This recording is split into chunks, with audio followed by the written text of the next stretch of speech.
little short bio here. So just to start out, while earning his bachelor's degree in elementary education from Texas A&M University, CK began working as a bouncer at a local bar.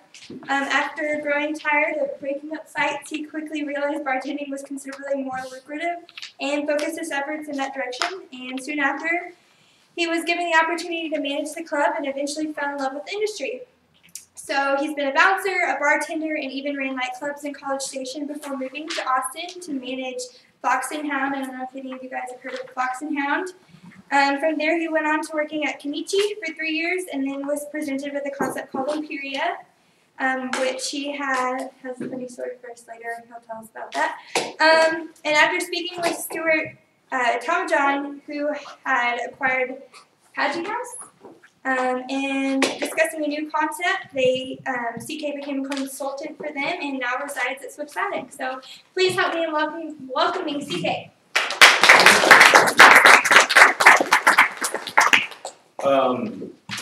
So I guess just briefly, we're talking about this pretty intimate group of people here. So I said I was just going to briefly kind of go a little bit over the bio, a little bit into more detail as to how I got into entrepreneurialism, and then at the end of that, just kind of open up for you guys questions so it could be a little bit more focused. I think that with the amount of people here, I think that's probably going to be a little bit more beneficial for you guys, I guess it were, rather than say. It's funny, as I was preparing to talk about this, I was talking to people, and ultimately, all I can do at this moment, I'm pretty young in the game, as it were. I mean, Swift's Attic has been open for 6 months now. Have any of y'all been, by any chance, Swift's Attic in Austin? We're located right on Congress, right between 3rd and 4th, right in the middle of downtown. So if you ever make it down there, please come by and say hi. But we've only been open for about 6 months or so, and so it's more of like I can tell you how I've gotten this far, and then I'll let you know in about 10 years whether or not I make it or not. You know what I mean? So at this point, it's one of those kind of things. So as you said, actually, I went to Texas A&M to try to be a vet. The only reason I was there was strictly to go to vet school. I spent the first 2 years there going biomedical science as my major. I went in there, and halfway through there, I did some internship with a couple vets. Quickly realized it wasn't really what exactly I wanted it to do, and then I switched over to education. And then from that standpoint, switched over from there to the education model. I went and worked at a couple schools doing some student teaching, and during that moment I kind of put myself through college on that side, working the entire time. Once the student teaching opportunity came around, or not the opportunity, the requirement came around, I needed a night job, and I figured I was like, oh, I'm a big guy, I can go be a bouncer. And so I applied as a bouncer, and like Amanda mentioned before, pretty quickly you get kind of weary of that job. Breaking up fights and everything like that. You watch the bartenders count out $200-300 a night and wiping blood off my shirt. And so at the end, I just ultimately said, hey, what's it going to take for me to bartend? I ended up bartending for a while. Really kind of fell in love with the industry. Kind of tell you all a story about what kind of brought me into the hospitality industry. While I was there, the nightclub that we ran in College Station, I think College Station is probably similar insofar as like San Marcos, and where this is pretty much the only thing in the city. It's the college campus, pretty much on the outskirts and stuff. We have Bryan, not very much to do there, but basically 90% of the population has something to do with the university. And so we had one nightclub there. The nightclub itself was arguably one of the more popular ones at the time. And so there was a, Thursday, Friday, Saturday, you can expect a line out the door. And so there was this little degree of exclusivity, as it were, to there. And so I remember towards the end of it all, when this was the kind of the eureka moment, and I'm hoping that each of you guys can reach that point in some time in your career, but where a friend of mine called me up, he was doing a recruiting event similar to this, similar to, like a little, for Pfizer, I believe the name was Tim. And he calls me up and it's like, hey, I've been entertaining a recruiter from Pfizer. And you make me look good, I'm gonna bring him by the club tonight. And I was like, sure, no problem. So as he was coming into the club, there's a line out there. He called me up and said, hey, we're out here. So I kind of got outside, waved him through, got him up to the front of the line, walked him in there, gave him a table, bottle of champagne, so on, the whole on, the farce that is College Station level VIP service. And so we went in there and, introduced each other, shook hands, exchanged cards, and was kind of like, the guy's name was Mike. And, said, hey, Mike, Tim's a great guy, told me all about you. You guys enjoy yourself. If you need anything, you let me know. And I kind of did my laps throughout the night. They had a good time, checked on them every once in a while. All in all, I talked to Mike maybe a minute, right, at the end of the day. They leave, fine, everything's great. 6 months later, I get a call from Mike that's like, hey, I'm coming back in town, you still at the club? I said, absolutely. He said, we're gonna come in later, I'm gonna give you a holler, let's do this, blah, blah, blah. So he comes in, you know, I walk him through again, have a good time, whatever. He calls me up that night, he's like, hey, we're gonna go play golf tomorrow on Sunday at 9 a.m. if you want to join us. I'm like, well, I don't get out till about 5 a.m. I'm probably not going to make a 9 a.m. tea time, but I appreciate it. And this whole time I'm like, where is Tim? We're not friends. Like, we don't know each other really, you know. I mean, I got introduced to you through another person. And what I quickly realized is that the hospitality industry, as far as what really kind of enticed me of it, was the networking aspect of it. Essentially, I HOV laned all the way to the front of the list because this guy from Pfizer who was, you know, making the decisions as far as the hiring and everything like that, there's no way, if I were to call his office and just say, hey, I'd like to talk to you, there's no way I'd get a hold of him. And all of a sudden now, within 30, 45 seconds of talking, I've become friends with him. And then it's kind of like one of those interesting things, and I kind of realized that, man, this is a pretty powerful tool. You know, I think that that's what really kind of enticed me in the whole thing. Fast forward to about running that place for about 2 years, I helped a friend of mine open up another bar. College Station is one of those cities that you wake up one day and you're the old guy at the club. You know what I mean? Because you all of a sudden wake up and you're 20. At the time I was 22. I just turned 22.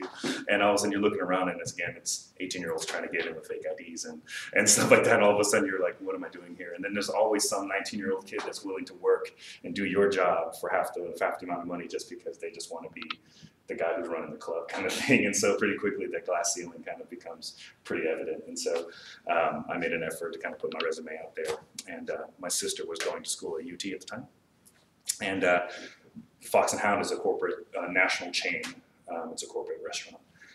They were hiring managers. They gave me the option of Houston, Dallas, or Austin. My sister was going to UT at the time, so I was like, let's go to Austin. I went there. Fast forward from there to long story short, again, the corporate is not really what I'm all about. The only reason I got into entrepreneurship at the end is because, again, the belief of that. Austin is very big on that philosophy of taking care of, like, I want to see where my money's going, and I want to support the local businesses, and I want to do that now. That's one thing I love about the community that's over there. And so, you know, as I was kind of just exploring my options, Kenichi, I don't know if y'all have heard of it, Kenichi. Have any of y'all been to Kenichi? Kenichi Sushi Restaurant right there in Colorado. Been there for a little while, and they had an opening for an assistant manager position. So I just threw my name in the hat and impressed the owners and so on and so forth. I got the job over there. I was 24, I think 24 at the time. The GM that I was working on, the general manager I was working under, he ended up getting himself fired like 6 months after I started.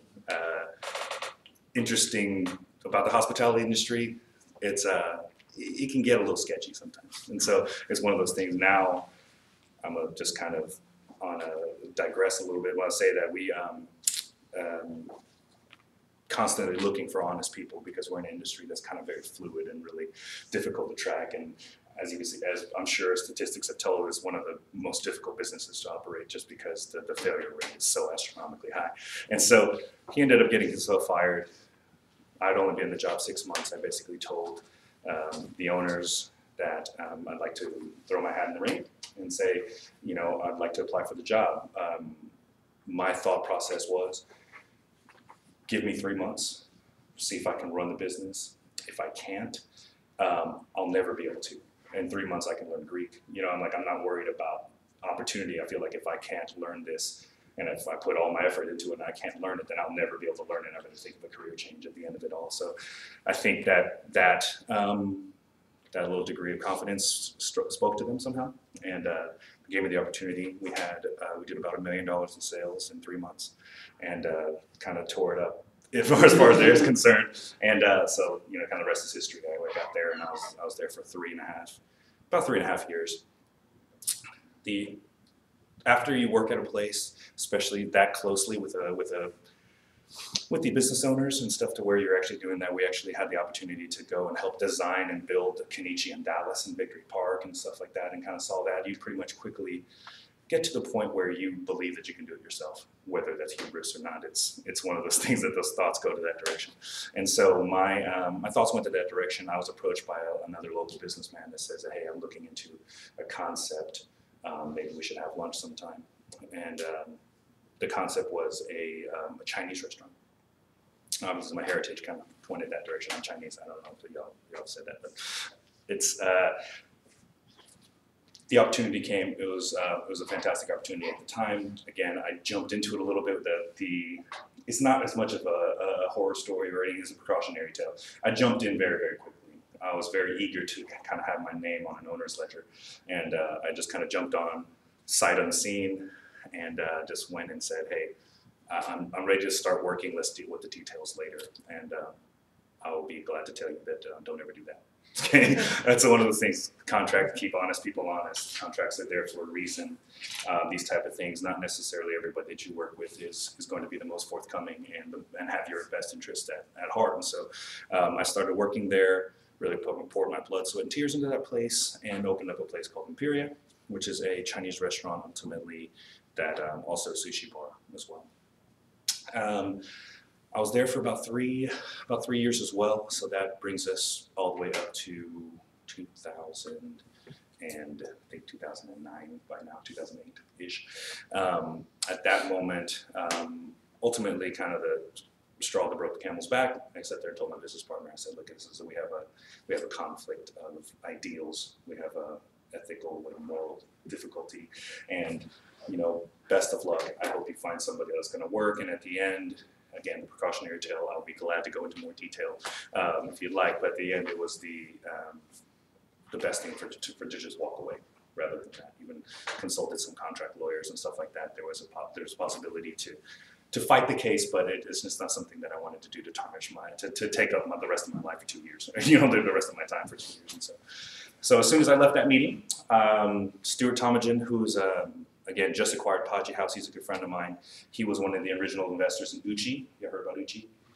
Okay. So he was one of the original investors in Uchi. He owns Akoya condominiums, and his background is commercial real estate and a lot of other construction things as well. I called him. Basically, I called everyone who had ever came up to me at the restaurant one day and said, hey, we should do something sometime. I'm like, all right. And just kind of cut it down, and I called them all back and was, remember that time when you talked to me about that one thing? Are you serious about that? Like, maybe we should have some lunch because my schedule's open now. And so I went and had that conversation with him. He had just acquired Paji House. The numbers there were all crazy. Again, we're talking about restaurants being a difficult business, mainly because philosophically speaking, it's easy to break even, very difficult to make money. Profit-wise, it's actually pretty good. It's not that bad. You're all said and done, but at the end, inventory is very fluid. You're talking about bars and restaurants and stuff like that. The concept is not the same as retail, or it's not even the same as something or technology or anything like that, where the overhead cost is pretty finite. This is very much of a things go bad. Things spoil, things go out the back door, things get stolen. At any given time, your weakest link being all the way down to your dishwasher or your line cook can be shoveling steaks out the back door at your convenience, or even the bartenders. Like I said, I bartended for years, and I know you guys, as you're going out to your bars here in San Marcos, I'm sure not every drink that you've ever drank was absolutely run up and paid for, especially if you know the bartender kind of thing. So the industry itself is a very difficult industry to get into, and so we looked at the numbers. The sales were where they should be, but the profitability wasn't there. The bank wasn't where it needed to be, and so he said, "Well, I'll tell you what, CK, let's come in. I'll bring you on as a consultant. If you can get this team kind of dialed in, once we get dialed in, once the cash flow is where it needs to be, then we'll start working on your project." I went in there, consulted for about 4 months, and then the GM that was there just ultimately said, you know what, I don't know if this is kind of square peg, round hole type situation. And said, I don't know if I can do the way that you're trying us to do. It wasn't their fault necessarily. I don't think anybody really trained them well. And you can only take so much of someone coming in and telling you that you're not doing your job well.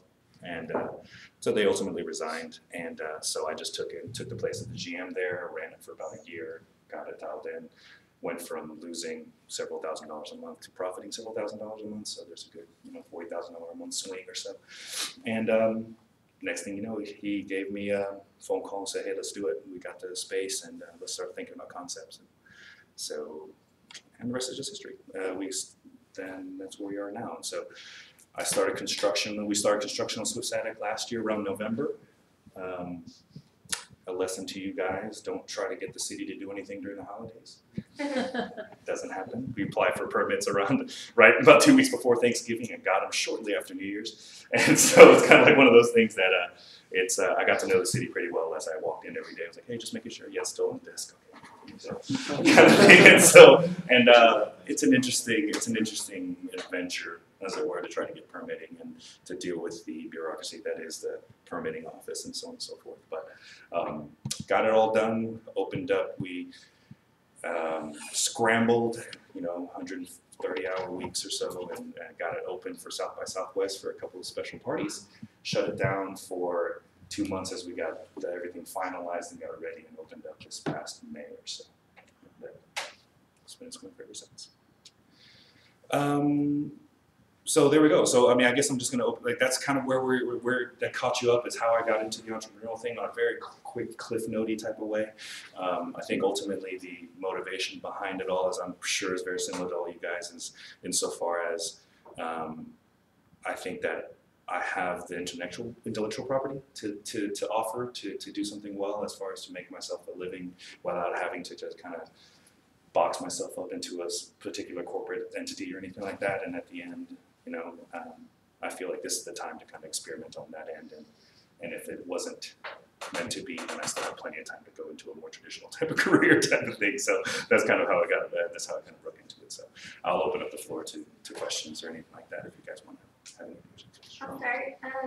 For, I guess, Imperia, right? Yeah, Imperia. For that one first, did you split the business with him 50-50, or were you just kind of helping him build the business, or? That's a great question. So in this particular instance, and I'm sure you're gonna, I think the number one question that comes from young entrepreneurs that have been talking to me is, how do you get the capital?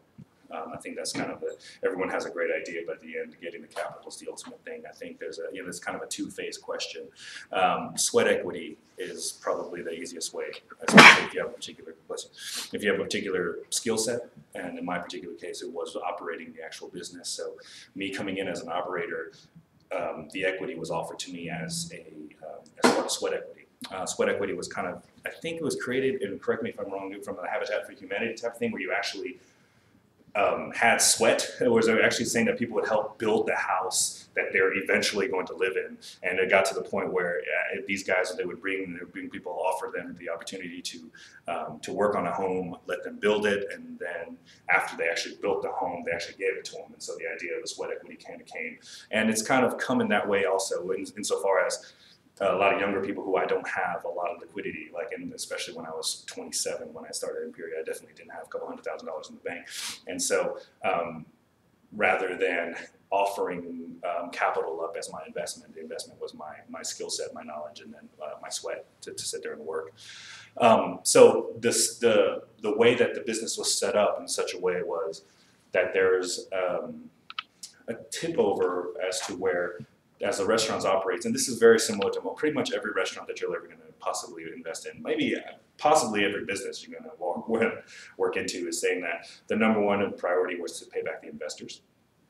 Once we pay back the investors, then the equity kind of flip-flops, and then there's a certain percentage that goes to all the partners, in which case it was myself and the business partner there.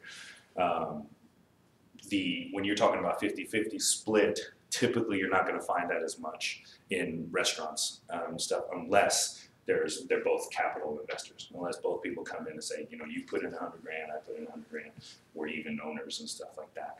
Sweat equity, I would venture to say, unless the intellectual property is so significant, meaning there's literally somebody who has never been in a restaurant, worked in a restaurant before, it's somebody like myself, and they come together and where my sweat equity is so valuable that they're willing to give away half of their equity to someone like me, probably won't happen very often.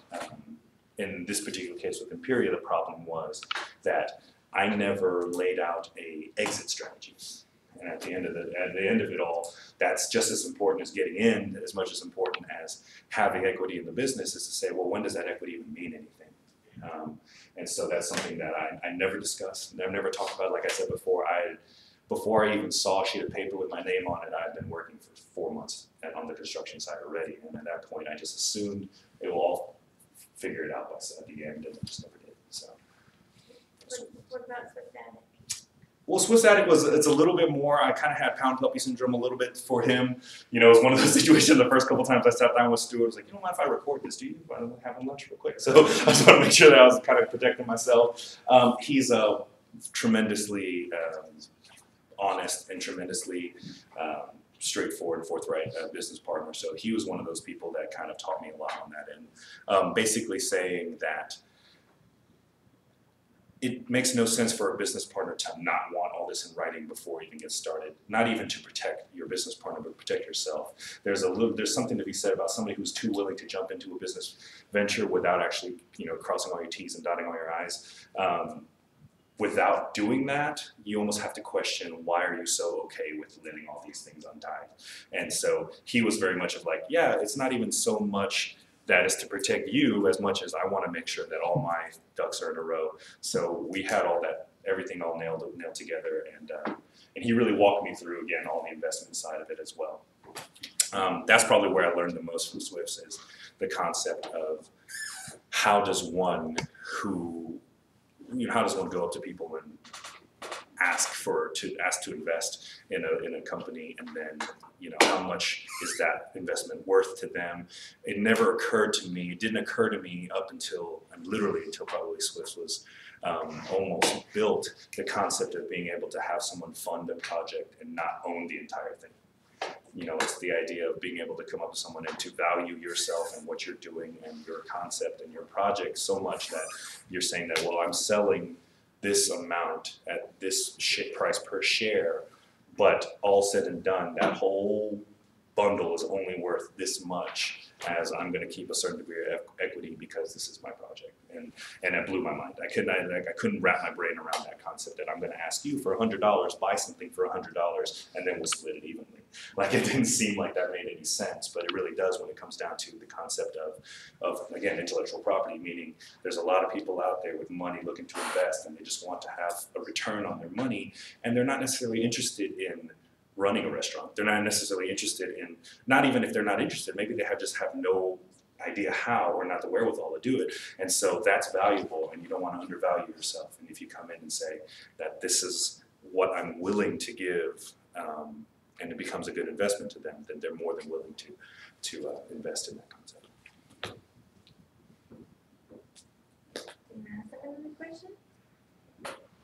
Another one. So you said that, like, how all this started was just you networking and stuff, like, started in College Station and then you moved over the Fox and And so, I guess for networking, like, how did these people know that you were interested in? You were absolutely excellent. I'm sorry. We have another class with 170 in it, and all of them think they want to run restaurants, and you're probably one of the best I've ever heard. I'm going to get your card or info from Amanda, and I would love to invite you. You're terrific. This is great. I had told my wife that I'd be home at such and such. She's the boss. Yes. And that's what his class is changing. Thank you. This is good. Amanda, are you taking that other guy's place, asking all the questions? I'm not going to say that.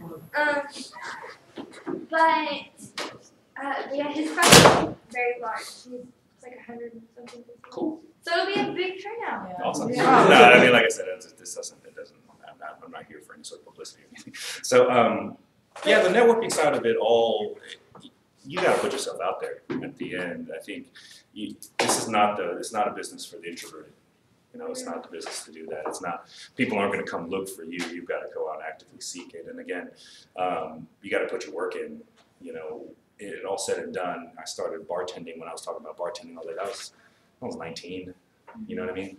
So 19 turning 20, and this is in college. So, you know, I was already, at the time in college, when I was 19, I was a junior in college already at that time.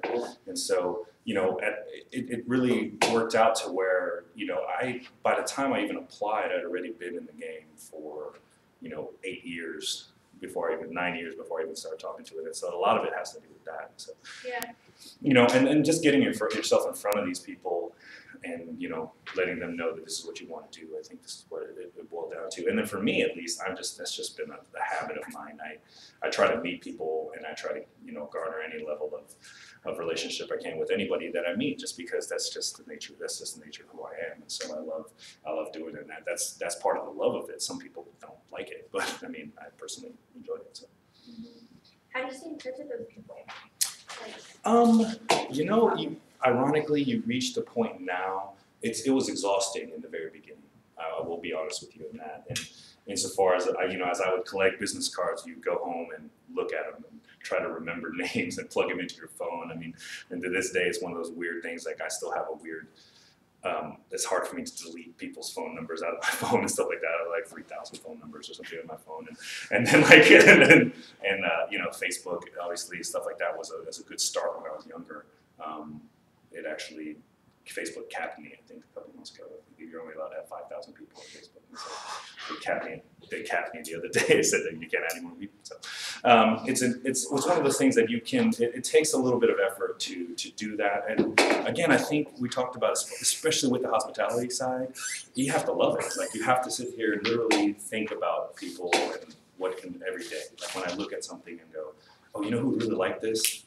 Or whatever, and a lot of it has to do, honestly, is not even internally. It's the idea for me to sit here and say, all right, so let's say I talk to you and the other day, and I meet somebody that I think would be great to help you out. Like, let's say you want to open up whatever, or like, let's say, you know, our mutual friend Al, she's looking for, let's say she wants to open another salon, and so I happen to know, like if I happen to meet the guy who owns Jackson Ruiz and sit there and say, oh, I met this guy. You know who you really need to meet? And then you just kind of combine those two lines. And in connecting those two, they'll remember that you were the ones that connected those two, and then ultimately kind of creates that connection. I've always been more of a hub. You know, it's not so much as someone that I'm really concerned of them knowing me as much as knowing that I can get them in contact with anybody else that they need to. And that's what the crux of, in my opinion, the restaurant bar industry is. Not so much me. Who cares about me? It's the idea that I'm the guy that can get people things. You know what I mean? I'm the guy that can get people in contact with each other. And I've kind of nestled into that role. So. Earlier you were talking about having conflicting goals with one of your partners. No. Could you elaborate on that a little? You know, at the end, I don't know if you guys have read studies before about, you know, high-end CEOs and stuff that the sociopathic tendencies of uber successful people. There's a lot of articles about that because there reaches a point in the success level of any sort of business, I think, that requires you to have a lack of emotion and a lack of that to make the decision that ultimately would benefit the business. I don't have that ability. And so in the end, especially for a small business, which I totally understand, if I was running a Fortune 500 company that ultimately had employed 50,000 people, that even a 1% layoff rate that would ultimately make 5,000 people lose their job would be devastating. But you have to make those decisions all the time. For me, it was a couple things that really that's come out to mind would be discussing. I digress a little bit. So restaurants, we have labor costs like any other business and the cost of goods like any other business. These numbers are arbitrary, right? You reach a point, you sit there and say there's a profitability percentage that is industry standard, but that's completely arbitrary. You make that up to whatever you're comfortable with. I joked about it before, a 50% cost of goods sold is a terrible number to run.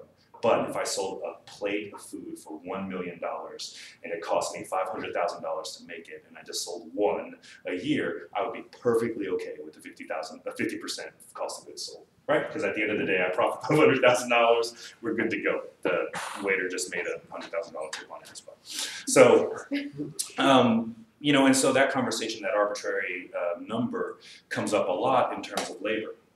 You reach a point where, again, for us at restaurants, the lowest, the server's minimum wage, I don't know if any of y'all work in restaurants, $2.13 an hour in Austin, in Texas, and they rely heavily on the tips. So then you have dishwashers and stuff that are making minimum wage. At the end, if sales aren't where they need to be, that number ratchets up and down quite a bit. So you have discussions with my business partner in regards of, labor percentage and so on and so forth, and that labor percentage might be high, might be 5% up, but the true dollar amount that amounts to might be $50, right?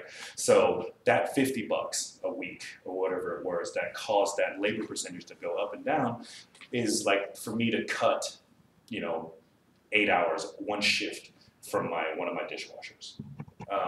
And I'm just one of those people that I refuse to do so. I was like, at the end, the cost benefit, the opportunity cost for that just didn't bode well for me. It didn't make any sense for me to make this arbitrary number exist strictly because it needs to exist, rather than looking at the humanity of it and say that this $50 per week results in quite a bit of difference in this person's life. It's kind of the idea that as you guys are reading about these Wall Street guys or Papa John's, recently is talking about, having to raise pizza's cost by this amount of money, and it's all because of this fault or that fault or taxes or anything like that. Well, the fact of the matter is, you could buy one less boat and probably be okay with it. You know what I mean? But in order for people to maintain their status quo, and if you sit there and just cut the legs out from the bottom rung, I just kind of refuse to do that, and I will continue to refuse to do that. It'll just be something that will never happen. I've had multiple conversations with business partners in the past that I was like, I may never be as successful as you because I refuse to do things like that. Right? There's just no way I'd rather be able to sleep at night. And so, again, I'm not here to badmouth people. I'm not here to sit here and have conversations about what people do and whether or not they're right or wrong. They obviously achieve a certain level of success for it. But, I would have a big problem if I was sitting at the board meeting of some major corporation and we're giving ourselves $5 million bonuses, and then we're at the same sentence at the same meeting looking to lay off 10,000 people because I need to maintain my $5 million bonus. It just would never happen on my end. So that's a similar conflicting war. I would say that they, on a much smaller scale, is kind of where it went down to, was saying that, personally, I'd rather not dock my salary $50 a week, or my profit that would go lower, or, we'll find it somewhere else. You know what I mean? Like there's other places to do kind of stuff like that.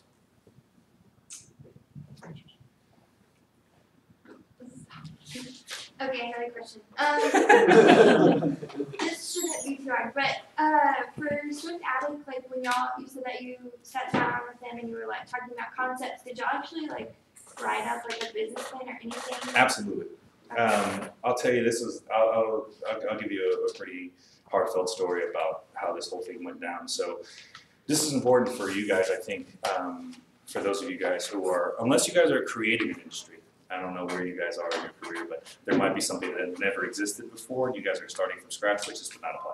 But in this particular case, I was working as the GM of Podgy House, and I remember having a very not drawn out, but very intense, probably 4 or 5 hour conversation with Stuart, because he was coming on and saying, "Hey, we're ready to start on this project. What in the world are you doing?" And I came at him with that. Well, I've got to do payroll for Podgy. I've got to do this. I have a meeting this day. I have this many things. I have a dinner coming on this time, and all this other stuff. And he's saying, "Well, do you want to do this next project or not?" In my head, it was like, "Well, how in the hell can I do that if I have all this other stuff going?" And he said, "Well, you need to train yourself out of a job.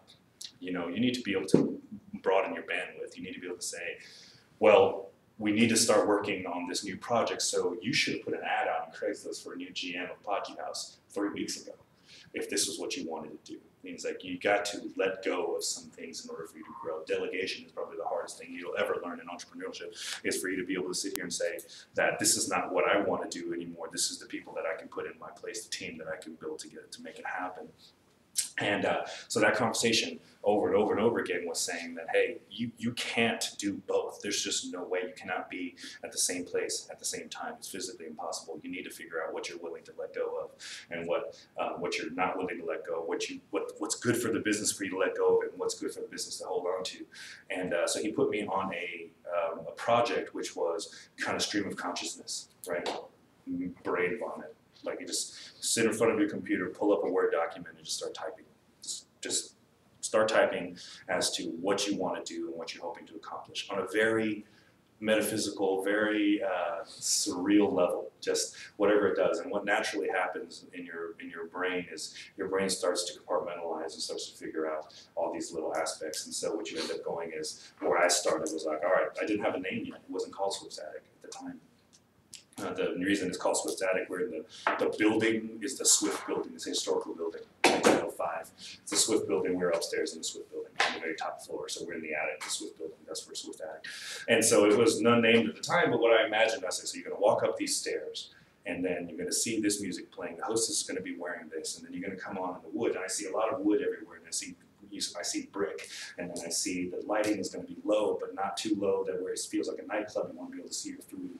And, I just started spilling it out, and what you ended up going is that, well, you can't describe it until you've thought of it, and then you sit here and you go, well, what are my waiters wearing?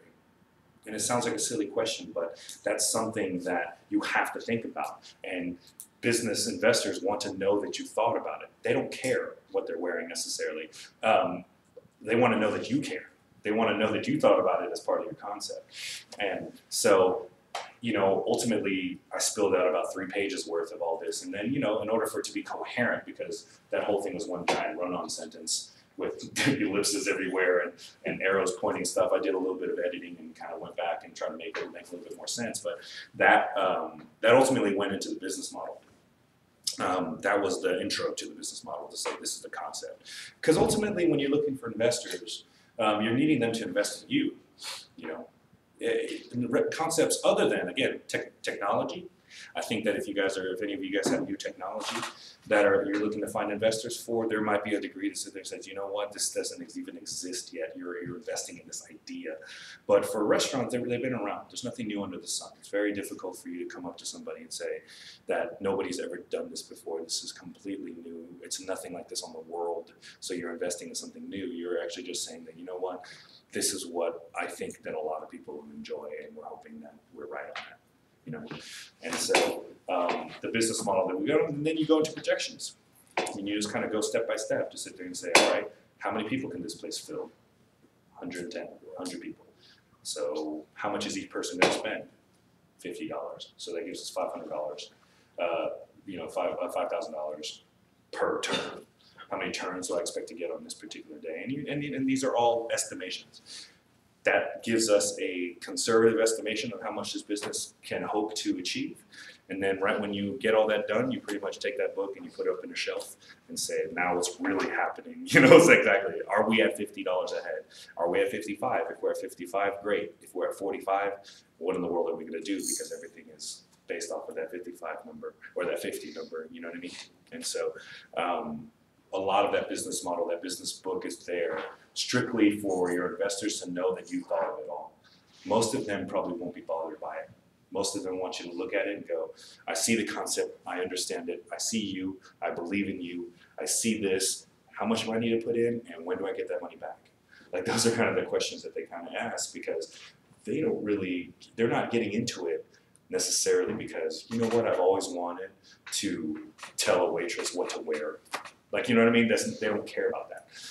And so that business model, the more detailed it is, the more they can trust that you thought of everything, and then they can feel confident in giving you an investment. So I have a question. Sure.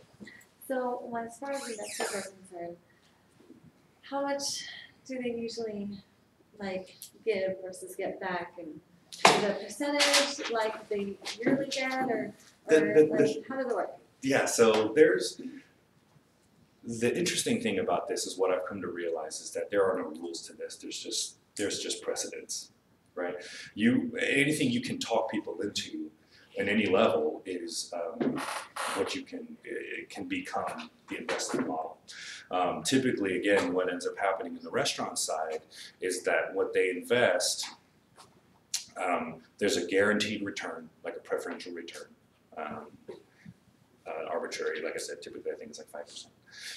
That they guarantee to get back plus their initial investment, and then they'll get dividends on top of that. Now, what they invested in, that share is worth a certain percentage. Let's say 40%. Okay, so the investors own 40%.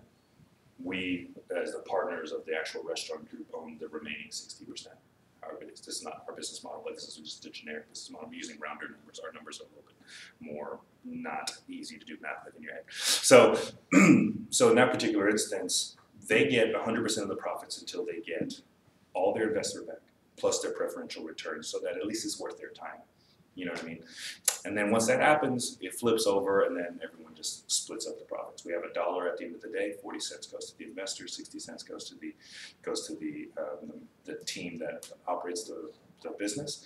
And then out of that 40 cents that everyone is splitting up, let's say there's 4 investors that have an equal share. They each get 10 cents.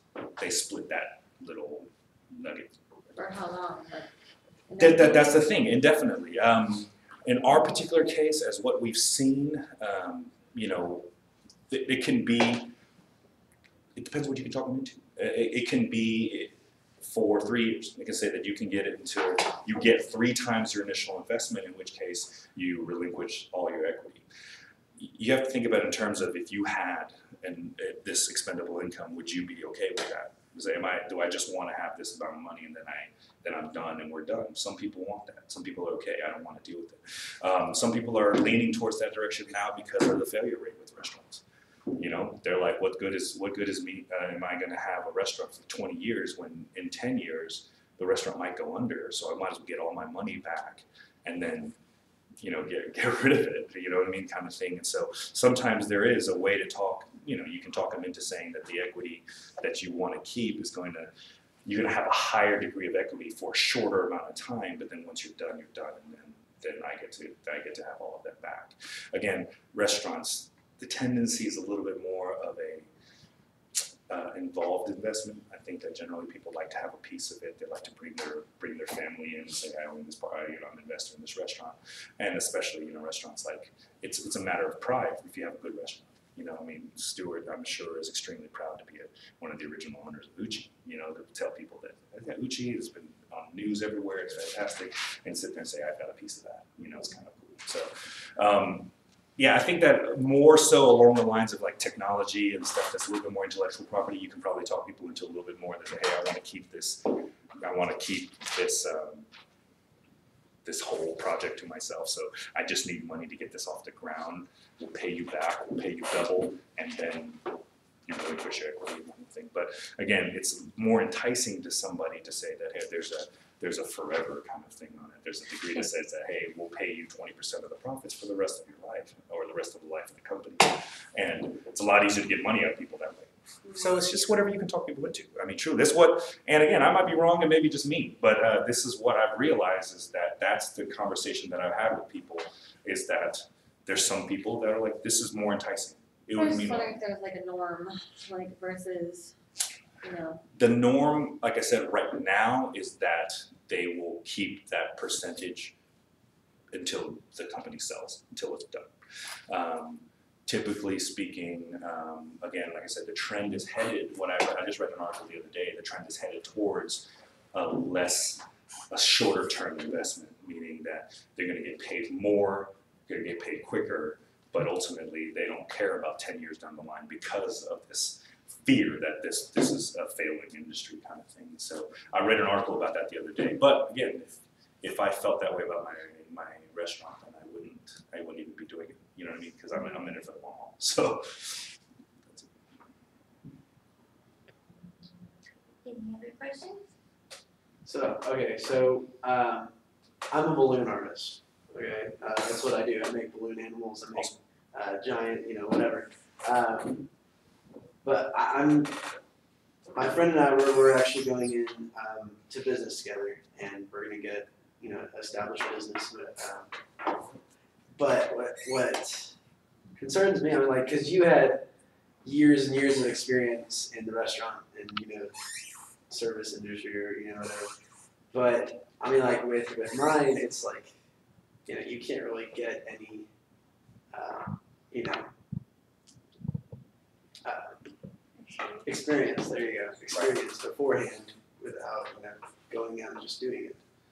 I think you're in the unique situation. This is what I was talking about more on the tertiary or quaternary level of industry, which is you're on the artistic side, right? You're at that point. What you're talking about is I would put you in the category of musicians, actors, painters, artists, and so on and so forth.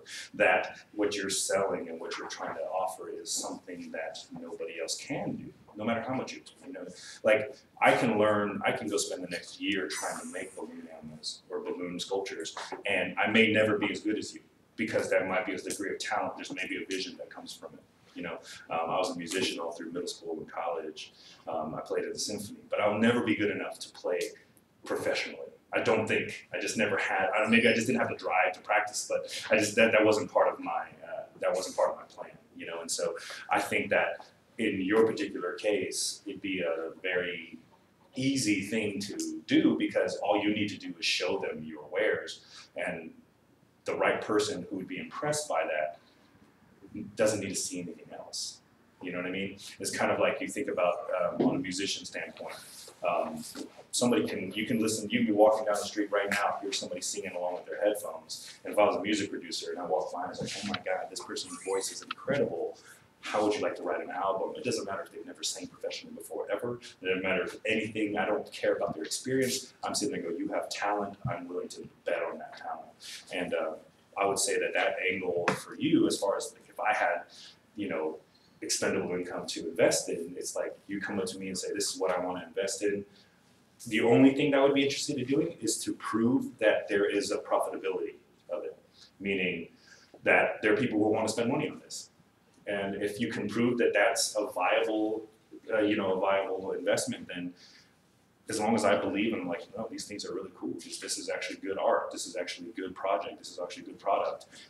I think you actually have an easier time than a lot of people because, for instance, my instance is if I wanted to open up a pizza parlor, you know, to go up to somebody and ask, hey, I need $100,000 to open up a pizza shop.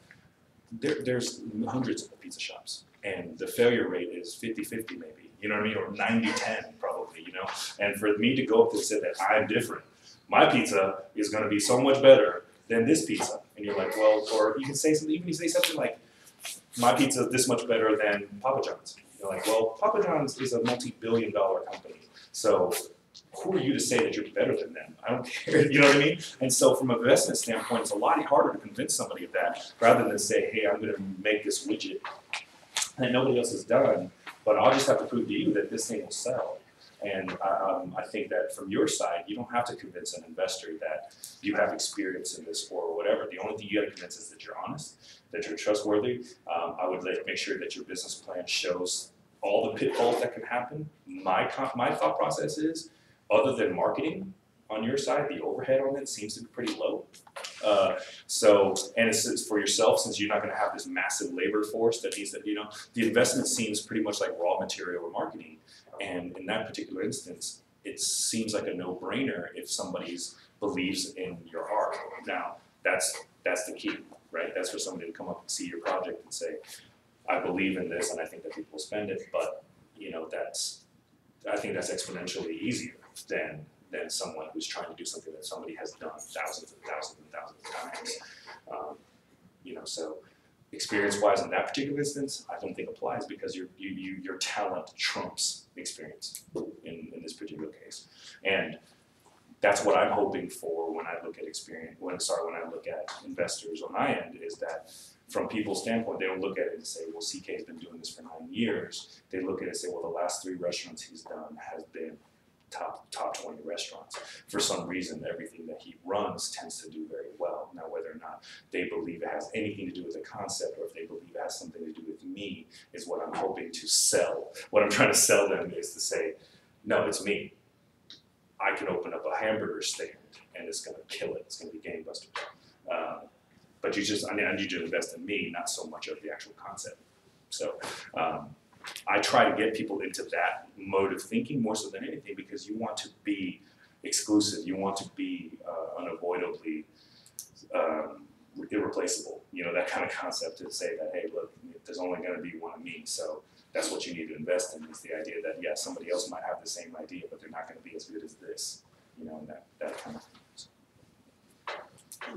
thing.